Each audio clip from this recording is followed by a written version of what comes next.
Hello friend, स्वागत है आपका आपके अपने यूट्यूब चैनल सक्सेस मंत्रा ऑफिशियल में। आज हम लोग बात करेंगे एक्सरसाइज 5.3 के क्वेश्चन नंबर 19 और 20 के बारे में। पिछले वीडियो में हम लोग ने क्वेश्चन नंबर 18 को बनाया था। क्वेश्चन बनाने से पहले आपसे एक रिक्वेस्ट करना चाहते हैं कि अगर अभी तक आपने हमारे चैनल को सब्सक्राइब नहीं किया है तो चैनल को सब्सक्राइब कर लीजिएगा, वीडियो को लाइक तथा शेयर करना ना भूलिएगा। ठीक है, आइए अब देखते हैं क्वेश्चन नंबर 19। तो क्वेश्चन नंबर 19 में कहता है कि 200 लट्ठों को ढेरी को रूप में इस प्रकार रखा जाता है। लठ है, क्या है? लठ है। 200 लट्ठों को ढेरी के रूप में इस प्रकार रखा जाता है। सबसे नीचे वाली पंक्ति में 20 लट्ठे, उससे अगली वाली पंक्ति में 19 लट्ठे, उससे अगली वाली पंक्ति में 18 लट्ठे इत्यादि आते हैं। ये 200 लट्ठे कितनी पंक्तियों में रखे गए हैं तथा सबसे ऊपरी पंक्ति में कितनी लट्ठे हैं। ठीक है, आपको बताना है कि सबसे ऊपरी पंक्ति में कितनी लट्ठे हैं। तो सबसे पहले देखिएगा बुआ, यहाँ पे जो लट्ठों की संख्या है सबसे नीचे 20 है, उसके बाद कितना है? 19 है, उसके बाद 18 है। लठ ऐसे ही रखे जाएंगे। ठीक, आप देखे होइएगा कभी किसी मिठाई के दुकान पे जब गए होइएगा तो देखे होइएगा कि लड्डू रखे होते हैं। ठीक, तो लड्डू का जो शेप होता है पहले ज्यादा होता है, फिर उससे कम, फिर उससे कम, फिर उससे कम होते जाते हैं। सेम उसी प्रकार से यहाँ लठ रखे गए हैं। नीचे 20 रख दिए गए, उसके ऊपर 19, उसके ऊपर 18, उसके ऊपर 17, ऐसे रखते चले जाएंगे। तो सबसे पहले हम देख लेते हैं कि हमें ए मिल गया है। कितना मिल गया है? ए बराबर 20 है और हम डी बराबर क्या करते हैं? निकाल लेते हैं। डी बराबर क्या करेंगे? A2 माइनस A1, यानी कि 19 में से 20 घटा देंगे, -1 आ जाएगा। ठीक, और हमसे कह रहा है एसएन यानी कि टोटल लट्ठों की संख्या कितना है? 200 है। टोटल लठ की संख्या कितना है? 200 है। अब देखिएगा, जब लठ का संख्या 200 पता हमें चल गया है तो हमें कितनी पंक्ति में रखना है, इसी बात की जानकारी हमको प्राप्त करना है कि पंक्तियों की संख्या कितनी होगी। अब देखिए, हम एसएन बराबर यहां लिखते हैं। एसएन बराबर n/2 into 2a plus n-1 into कितना हुआ? d। अब एसएन के जगह पे हम 200 रख देते हैं। n का मान हमें पता नहीं है और a का मान हमें पता है 20, और n का मान हमें नहीं पता तो n का n रख देते हैं और d का वैल्यू क्या आ जाएगा बुआ? -1 आ जाएगा। अब देखिएगा, यहाँ पर 2 हमारा भाग में है, हम इसको गुना में भेज लेंगे और यहाँ हो जाएगा n, और 20 दूना 40, प्लस माइनस क्या हो जाएगा? माइनस, और यहाँ हो जाएगा n-1। अब देखिएगा, हम यहाँ पे लिख देंगे 400। क्या लिखते हैं? 400 बराबर n इंटू यहाँ हो जाएगा 40 minus n, minus minus plus 1 हो जाएगा।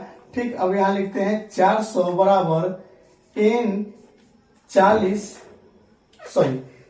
और कितना हो जाएगा? 41 माइनस n हो जाएगा। अब हम करते क्या है, यहां लिख देते हैं 400 बराबर 41 में n से गुना करेंगे तो आ जाएगा 41n माइनस n का स्क्वायर। हम सबको इधर ले आते हैं, बराबर के इस साइड लेके आ जाएंगे। यहाँ पे हो जाएगा 400 माइनस 41n प्लस कितना? n का स्क्वायर बराबर कितना? 0। अब इसको आप सीधा कर लीजिए। यहाँ n का स्क्वायर माइनस 41n प्लस कितना? 400 बराबर 0। द्विघात बहुपद आ गया है। क्या आ गया है? द्विघात बहुपद आ गया है। और जब इस द्विघात बहुपद को आप तोड़िएगा तो देखिएगा यहाँ पे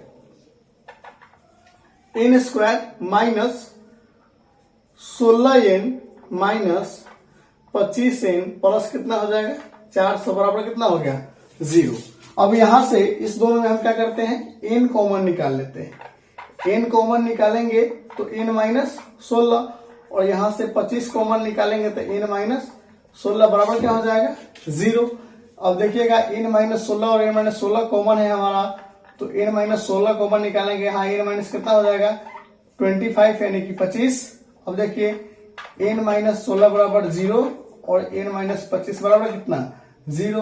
तो n बराबर हमारा 16 हो जाएगा, और यहाँ पे n बराबर कितना हो जाएगा बुआ? 25 हो जाएगा। यहाँ हमें 2n प्राप्त हुए हैं। क्या हुआ है? 2n प्राप्त हुआ है। तो कहने का मतलब है कि जो n हमें प्राप्त हुआ है दोनों क्या है? प्लस में है। तो हम करते क्या है, कि मान लीजिए अगर n का संख्या 16 होगा तो 16वां पद निकाल लेते हैं। ए 16 कितना आ जाएगा, a प्लस 15d। ए का मान कितना हो जाएगा 20 प्लस 15 गुणे -1 यानी कि 20 जोड़ -15 और 20 प्लस -15 यानी कितना हो जाएगा 5 हो जाएगा। ठीक, और जब n का मान 25 होगा तो यहां लिख लेंगे a 25 बराबर a प्लस कितना 24d और a का मान कितना है 20 प्लस 24 गुणे -1 यानी कि 20 -24 बराबर -4। ठीक है, तो जब n का मान 16 होगा तो ऊपरी पंक्ति में लठों की संख्या कितनी होगी 5 होगी। लठों की संख्या कितनी होगी 5 होगी। ठीक, और यहाँ जो a बराबर 25 हमने निकाला है तो यहाँ पे लठों की संख्या क्या आ गया है -4 आ गया है।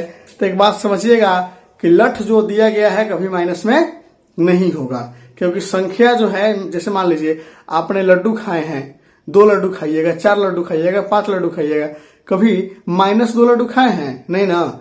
तो जो संख्या है, जो किसी चीज का संख्या बताता है, जैसे यहाँ पे लठ का संख्या बता रहा है, ये कभी माइनस में नहीं हो सकता है। ठीक है, इस क्वेश्चन को आप ध्यान से देख लीजिए। इसके बाद हम क्वेश्चन नंबर देखते हैं 20 नंबर। ये आपका 19 नंबर क्वेश्चन था। क्वेश्चन नंबर 20 में कहता है कि एक आलू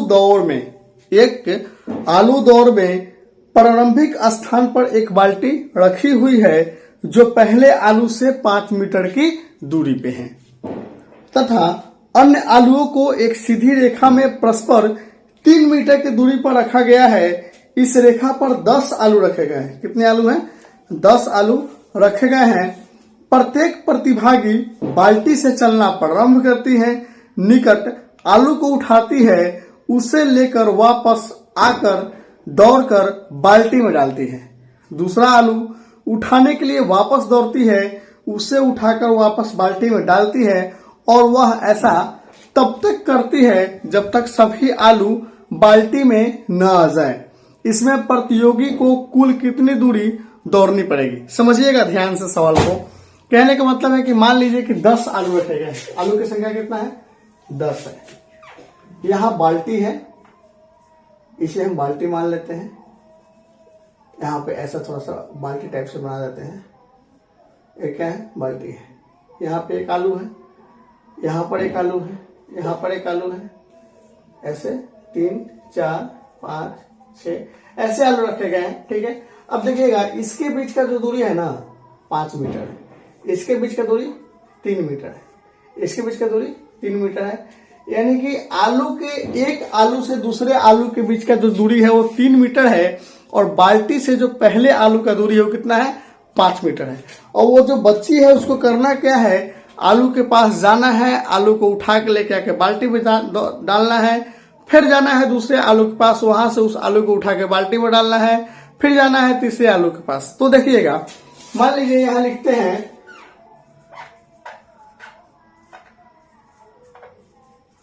पहले आलू को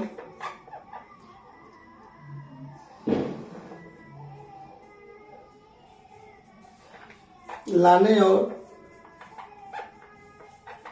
आने में तय की गई दूरी, तय की गई दूरी हो जाएगा 2 गुणे 5। यानी कि इस बाल्टी के से इस आलू तक गया होगा, यानी कि इस बाल्टी से इस आलू तक गया होगा तो 5 मीटर की दूरी तय किया होगा। उधर से फिर से वापस आया होगा तो 5 मीटर की दूरी तय किया गया होगा। तो कुल दूरी कितना हो गया 10 मीटर। अब देखिएगा दूसरे आलू को, अब देखिए दूसरे आलू को लाने और आने में तय की गई दूरी कितना हो जाएगा 2 गुणे 5 प्लस क्या 3 बढ़ जाएगा। 2 गुणे 5 प्लस 3 क्या हो जाएगा बढ़ जाएगा। यानी कि बाल्टी के पास से फिर से चलेगा तो पहले आलू के पास 5 मीटर, फिर इसके बाद दूसरे आलू तक जाने के लिए 3 मीटर और दूरी तय करना पड़ेगा। तो 5 3 कितना हो गया 8 और 8 गुना कितना हो गया 16। इसी तरह से तीसरे आलू को लाने और आने में तय किए गए दूरी कितना हो जाएगा? 2 गुने 5 जोड़ 3 जोड़ 3, तो 5 3 8 3 11 दूना कितना हो जाएगा? 22। अब देखिएगा इससे हमें एक एपी मिलेगा 10 16 22, ऐसे करते करते 10 पदों तक इसलिए क्योंकि आलू कितना है? 10 आलू है, तो हमें 10 आलू उठाने के लिए 10 बार आना और जाना पड़ेगा। तो n का संख्या कितना हो गया? 10 हो गया। a का मान 10, d का मान a2 माइनस a1 यानी कि 16 माइनस 10 कितना आ गया बुआ? 6 आ गया। n का मान कितना है? 10 है, तो हम करते क्या है? ऐसे निकालते हैं यानी कि कुल दूरी। तो n बटा 2 into 2a plus n minus 1 into कितना? d। n का मान हमारे पास 10 बटा 2, 2 गुणे 10 जोड़ 10 माइनस 1, d का मान कितना है? 6 है। अब देखिएगा इससे काट दीजिए, यहाँ 5 आ जाएगा, 10 दूना 20 जोड़ 9 गुणे 6 यानी 5 यहाँ आ जाएगा, 20 जोड़ 9 छक 54। ठीक है। अब 54 और 20 को जब जोड़िएगा तो कितना आ जाएगा? 74 आ जाएगा। और 5 से गुना कर देंगे, 4 5 20 के जीरो हाथ में 2, 7 5 35, तो कितना हो गया? 37 यानी कि 370 मीटर। 370 मीटर उस बच्ची को क्या करना पड़ेगा? दौड़ना पड़ेगा। और इतना में सारा के सारा आलू यानी कि 200 आलू बाल्टी में लाके रख देगा। इस क्वेश्चन को आप एक बार ध्यान से देख लीजिए, बहुत ही इजी क्वेश्चन है। केवल देखने में बड़ा लगता है कि बड़ा है, एक फिगर बना दिया है तो और भयंकर लगता है, पर क्वेश्चन बहुत ही इजी है। अगर आपको ये वीडियो अच्छी लगी है तो आप वीडियो को लाइक कीजिएगा, चैनल पर नए हैं तो चैनल को सब्सक्राइब कीजिएगा तथा वीडियो को शेयर करना ना भूलिएगा। बहुत बहुत धन्यवाद।